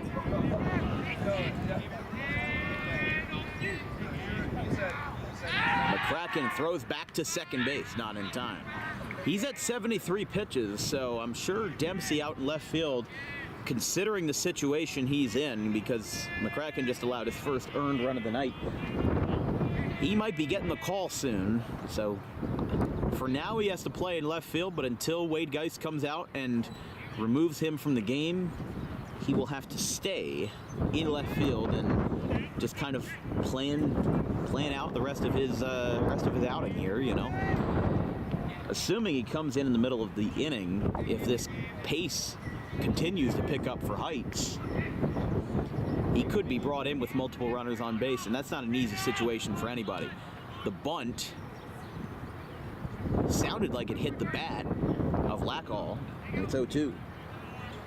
He just kind of stumbled forward a little bit, and that made it a little confusing as to where the ball hit. Whether it hit the bat and then hit him wouldn't have mattered. It would have been a foul ball anyway, but because it hit the bat first, McCracken steps off. Now he's at 75. Remember, the most you can pitch in a 5-day span is 110.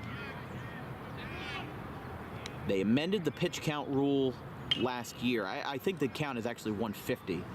I might be wrong on that, but there was a big controversy last year where Ridge, a North Jersey Group 3 school, was disqualified from the state tournament in the sectional final because of a pitch count discrepancy. The rule was believed to be, and it was interpreted by the coaches as, if your pitcher hits their max pitch count, they are allowed to finish the at-bat, as it is in the World Baseball Classic. You can only throw a certain number of pitches. I believe it's 110, and then you have to come out of the game as a starter, and you can finish, but you can finish the at-bat. That's the thing.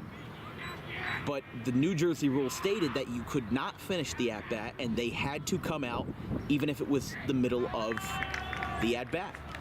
But Ridge did not know that. They continued with the at-bat, then took him out, and a further investigation by the NJSIAA disqualified them from the tournament and ripped them of a sectional title in a game they had won, decided by a discrepancy and just an anomaly, really. It was decided by a technicality. That's something that brought a lot of negative feelings, especially towards the end of the baseball season.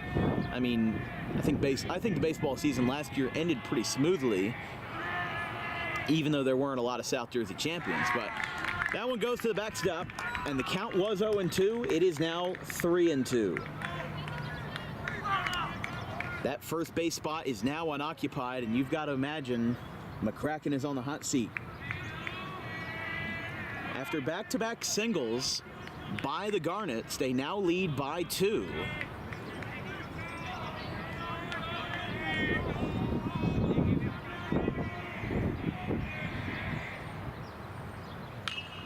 Popped up, foul. Stays alive. But he reached that pitch count rule. They disqualified the team from the tournament because of it, because of a technicality and an honest mistake. But they did not take no for an answer, and they went through with the ruling anyway. Time is called. I mean, it goes without saying that the winter season, the NJSIAA basketball season, ended in just heaps and mounds of controversy this past year. That one is a strikeout, but it skips off the catcher's mask of the catcher, and the throw gets away. Now it goes down the right field line. It's corralled in by Dempsey, and a strikeout wild pitch puts Lackall on first. Another defensive miscue by the Green Wave.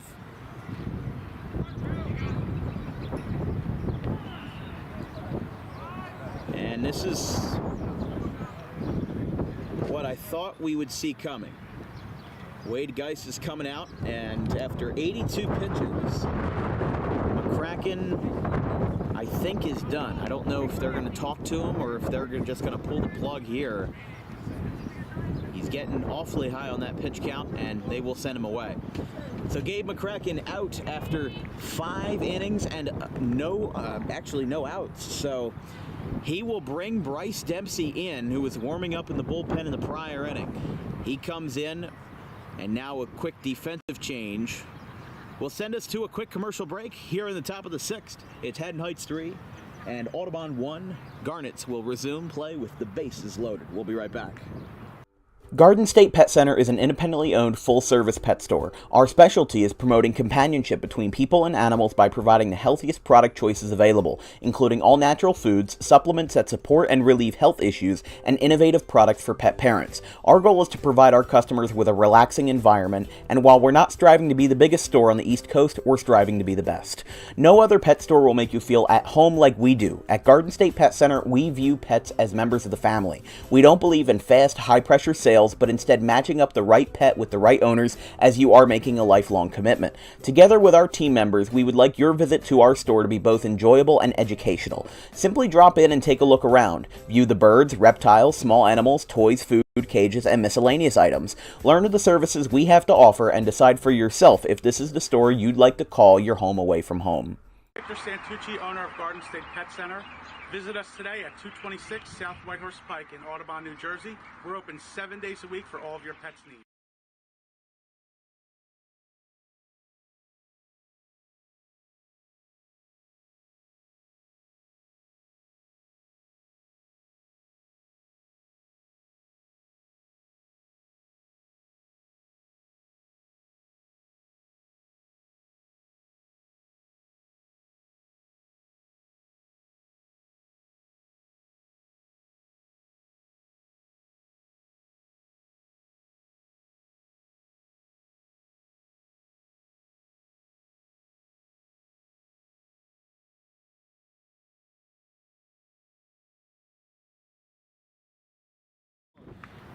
Bryce Dempsey, the senior righty, he is the new pitcher for the Green Wave, but he could not have been put in a more complex spot. Bases loaded, no outs.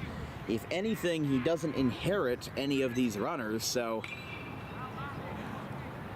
that'll be good for his stats, but a flat ERA of 0 this year, had 1 scoreless inning in the Ralph Shaw versus Kingsway.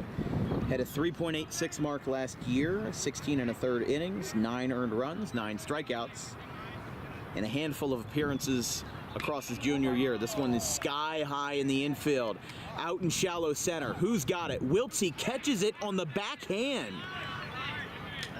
He caught that facing away from the baseball. That could have been disastrous,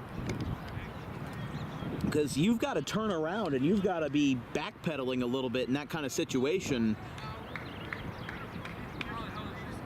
He basically just made that catch straight over his head. That was a circus catch right there. Now a swing and a miss on the first pitch by Jackson Mata. So Costello now 0 for 3, and on that flyout, he didn't even bring in any runs. Bases are still loaded. This time is also going to be a pop-up in the infield. Wiltsey's going to go for it again. He drops it. He drops it. That's going to bring a run home. They get the fielder's choice at second base, but an error at short makes it 4-1. He got a little too lucky the first time, and second time was not the charm. Haddon Heights brings home another run, their second of the inning, on Audubon's 5th error of the game. They had 5 errors on Tuesday versus West Deptford. That's a combined 10 errors this week across 2 games of play. I mean, I don't care. That's just not a good number. That's not a good number to have. 5 errors on Tuesday, and then 2 days later you try to recoil, and it's another 5. That's a base hit by the bottom of the order. Greg Rotolo has another one. It skips off of Copsetta. He's going to stop between first and second. It's an RBI single for Greg Rotolo. It's 5-1. And Heights has put up their 3rd of the inning. Runners on the corners. Bottom of the order. Gets it done.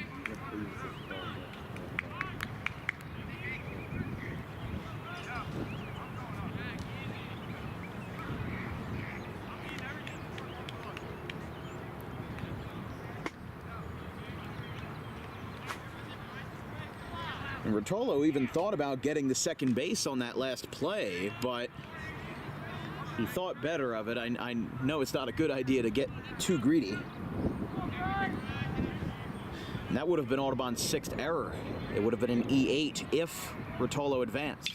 Swinging a ground ball. There's a base hit through the right side. That's going to bring another run home. A 4 spot. It's 6-1. And Banold expressing his displeasure with why the second baseman was so far shifted. That would have, I understand that. That would have been a routine ground ball and the inning would have been over, except it found a lane and got right through. And Grice now 2 for 4, adding his second single and his first RBI. That's a fly ball to center field. It's going to get over the head of Copsetta. The wheels have fallen off the bus. He picks it up. 2 runs are going to score. 2-run double. Kevin Clark. And an unbelievable turn of events. A 6-run 6th.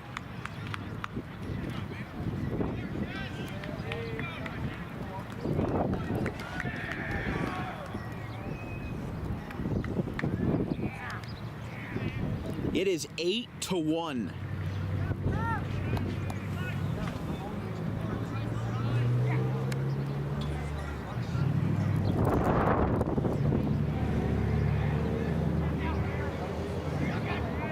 So here is Drew Harris, as they have just lit up Audubon. I mean, we haven't seen a performance like this for a team as level-headed as Audubon is. We haven't seen this in years. Ground ball to second, and the tourniquet is applied to retire the side, but the damage is done. A 6 spot for the Garnets. Audubon's got 6 outs to come back. It's 8-1.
Well, needless to say, the Garnet dugout is riled up. A 6-run 6th inning brings Heights to a 7-run lead. They've had the lead all night.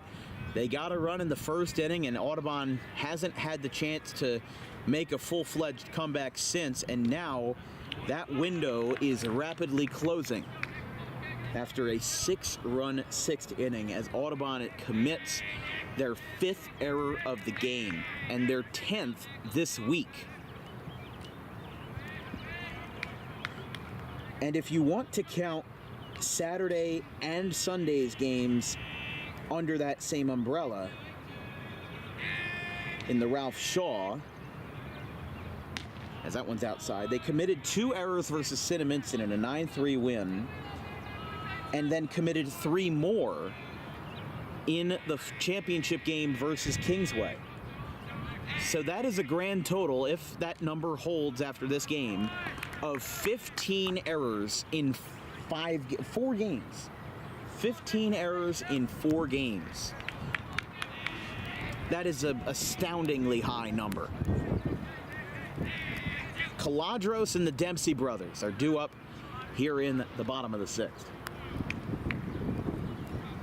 Bryce Dempsey had 27 pitches before he got out, he got 11 pitches to get out of the 6th. And again, a lot of that wasn't even his fault because he didn't inherit any of those runners.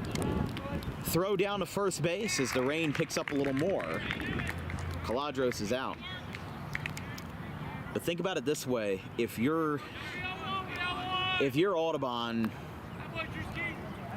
I think there's some people who would want that rain to start coming down a little heavier. Just saying, you know. Cameron Simon will lead us off for Heights in the 7th after 10 batters grabbed a bat in the 6th. Strike 1 to Jack Dempsey, who has the lone Audubon RBI.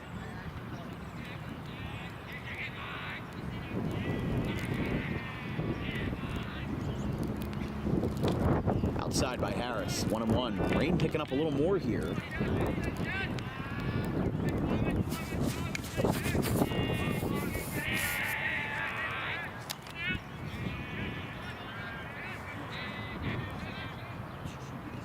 That one's down, 2-1.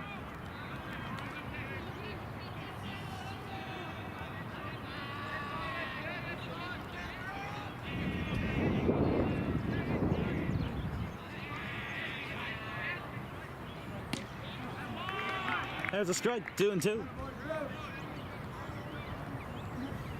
We had a similar game like this in April in an out-of-conference game versus Timber Creek.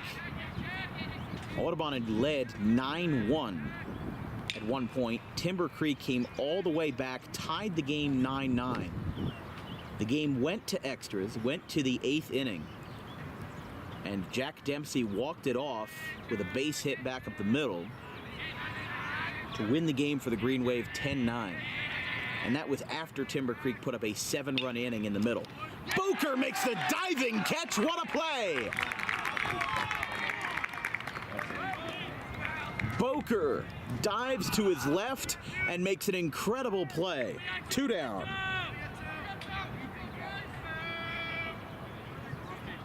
There's nothing you can do about that as a hitter. That's just good defense. You put it in the right spot, you put it down the line, you got a good barrel on it. He just had a good reaction to it. What a play, Austin Boker. Here's Bryce Dempsey, the pitcher. As far as I can tell, I don't see anybody warming up for Audubon in the 7th. I don't see anybody warming up in the bullpen right now, so I think the plan is to have Dempsey ride this one out. Fouled back. 1-1. Drew Harris up to 37 pitches.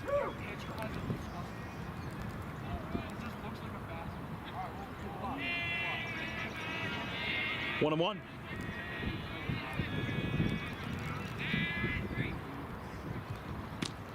Down. As we said, no broadcast tomorrow. Ocean County and Camden County has been rescheduled due to rain. Our next broadcast after this would be Saturday, at 11 a.m. with Lenape and Cherokee. Now, for our Audubon viewers, Audubon is playing Delsey, and with that's an 11 a.m. start as well. Our good friends over at BFA Productions have picked up that game, and they will be live streaming it. There's a strike, 3-2.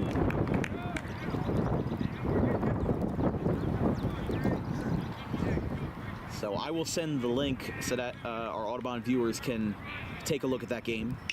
The foul ball down the right field line. Oh! That hit off the front of a Mazda.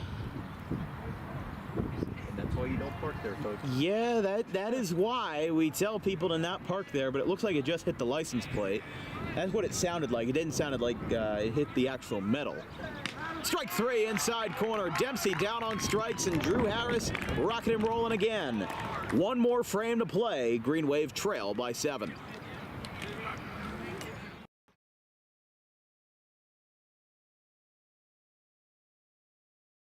Tommy D's Home Design Center has opened a second location on Creek Road in Belmar, operating in Philadelphia for over 25 years and now expanding into South Jersey. Tommy D's is the place to go for kitchen cabinets, countertops, and cabinet accessories, heavily discounted compared to big box retailers. Stop in, take a seat, and watch as our experienced kitchen designer makes the kitchen of your dreams right in front of you. Tommy D's is the best in the business for quality kitchen countertops and cabinets that fit all budgets.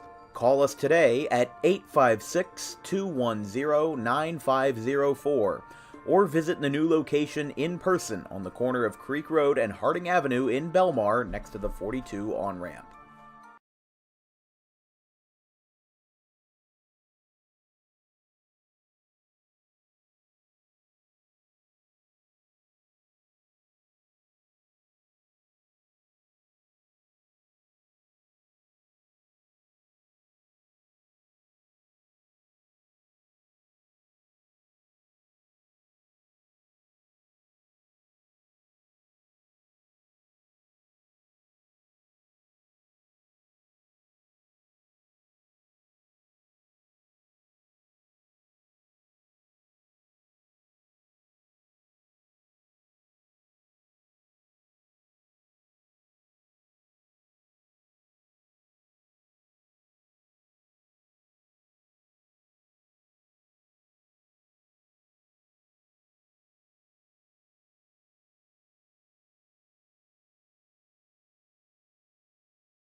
In life, the road ahead is full of possibilities, but to navigate it safely, you need the right skills.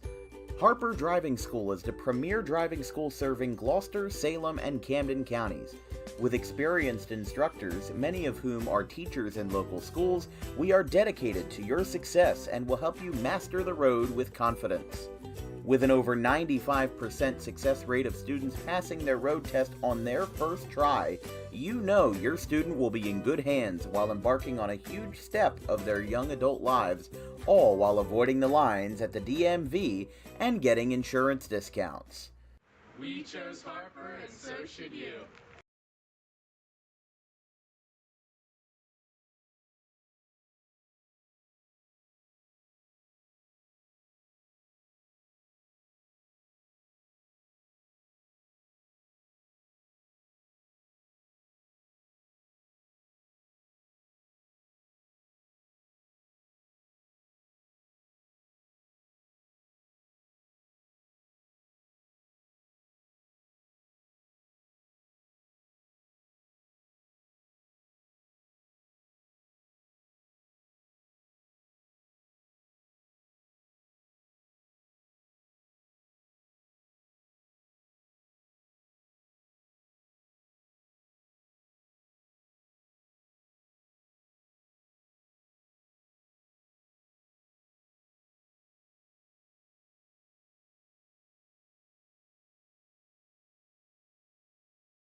In a happy mood today. As we said, these two teams met twice last year as the same head-to-head division rival. They split the season series with a 3-2 win for the Garnets and a 6-3 loss on Senior Day for the Green Wave back in late May. Now they will face each other again on May 15th, the second to last regular game of the season. That will be at Haddon Heights at the West High Street Fields. So that will be the next time these two teams see each other, but for Haddon Heights, this is their last last interconference game of the week, and in fact, they play 3 games in a row versus non-conference opponents. They play, as we said, Shalleck on Friday, weather depending, of course, Saturday versus Delran, and Monday versus Woodstown. That'll be back at home, so they'll be traveling a lot. Between Haddon Heights and their out-of-conference opponents, they're pretty well scheduled, and now they're going to try to get back into the win column and remain in the win column, winning their 3rd straight for an undefeated start to the season. That one is low, 2-1. Audubon would fall to 2-2 on the young campaign. They split the Ralph Shaw tournament on Saturday and Sunday, beating Cinnaminson, falling the Kingsway, and then eked out a 7-6 win versus West Deptford on Tuesday. Here's the 2-1. That one is down, 3-1. Started at 3:55 this afternoon, so right now we are just about to hit the 2-hour mark.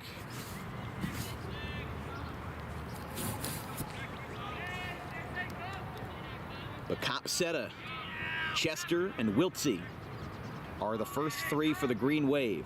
Copsetta rockets one out towards left, going the other way, and it looks like a fair ball. The ball went over the outfield fence. It's a ground rule double. So Copsetta, not usually where he drills the ball, but got it the other way and gets a ground rule double.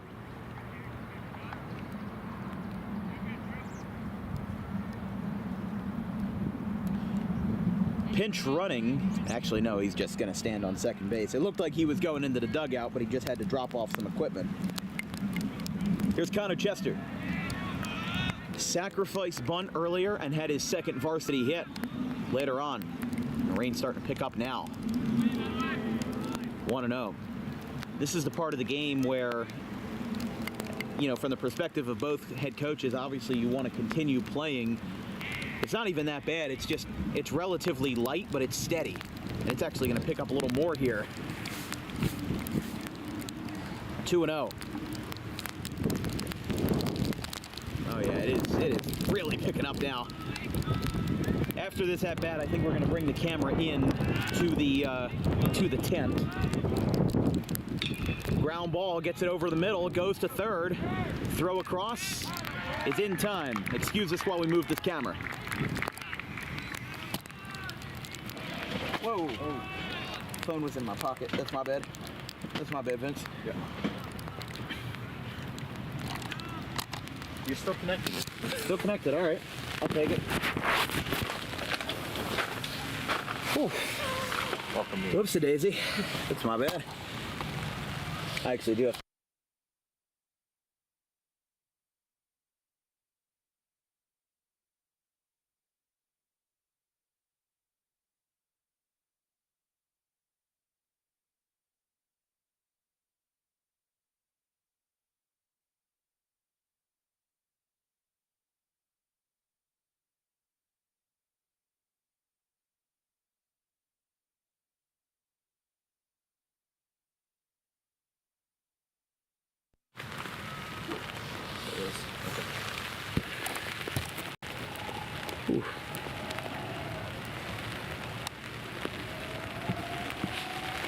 There we go. 3-0 to Wiltsey.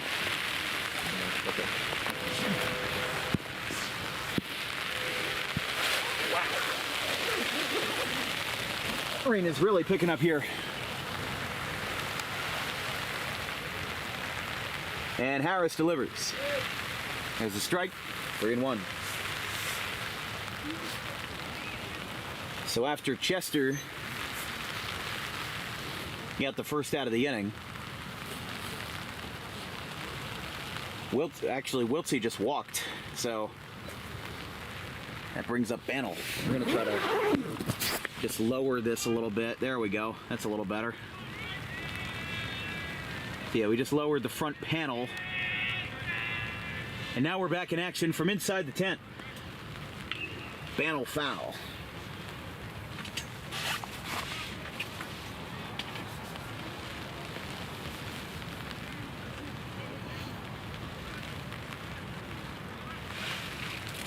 So Copsetta on third, Wiltsey on first. It's 0-1. Here's the pitch. That's down.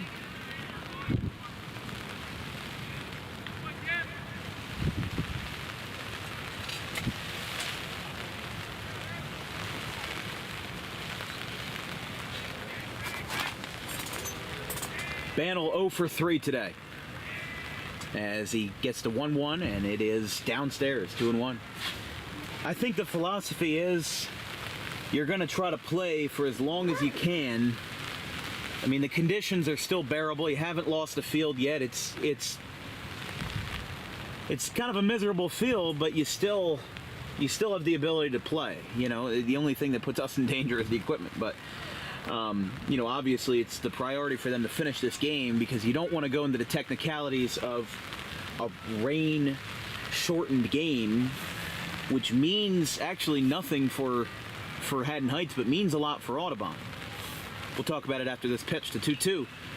Poked out towards third. It's going to be picked up. Running throw by Grice. The throw gets away. It was a split at first by Boker. The run scores Copsetta. And an RBI single by Bannell makes it 8-2. But the reason why this is a big implication for Audubon is that if the circumstances were such that Audubon were to come all the way back and make this a doable game again, the game, this is an official game, no ifs, ands, or buts. So Audubon has to complete this game in order for it to count, because if the game was rain shortened, it would not be called at the moment that the players are pulled off the field. It would revert to the last full inning, which was the 6th. Basically, the 7th inning didn't happen, is what that is basically saying. Now, it wouldn't really matter for Haddon Heights because they didn't score any runs in the 7th, but they did score in the 6th, so that's what's important. That's what matters. Ryan Zimmer lines it. It bounces off of the pitcher. He gets one on the first. That's a double play, and they don't have to worry about a comeback anymore. A 1-6-3 double play, and Haddon Heights blows Audubon out of the water, in the water. It's 8-2. Audubon got one run late, but it was too little and too late, and Audubon falls versus their fiercest colonial rival once again in April. We saw this last year with a 3-2 final, and now Haddon Heights takes care of business more decisively this time. We're going to wrap up this broadcast so that we can get back into the dry, because we're up here in the tent, and while things are nice, we would love it when our equipment is safe. From everybody here at DWB, our social media coordinator Anthony DePalma, our graphics crew Gavin Van Rel, Caleb Lane, and Liam Nolan, my producer Vincent Folks, I'm Dan Wilkins. Remember, no broadcast tomorrow with Ocean County and Camden County being rained out. Our next broadcast will be Lenape and Cherokee on Saturday the 13th. Have a good one, folks, here from Audubon. Haddon Heights takes care of business. It's a 6-run win.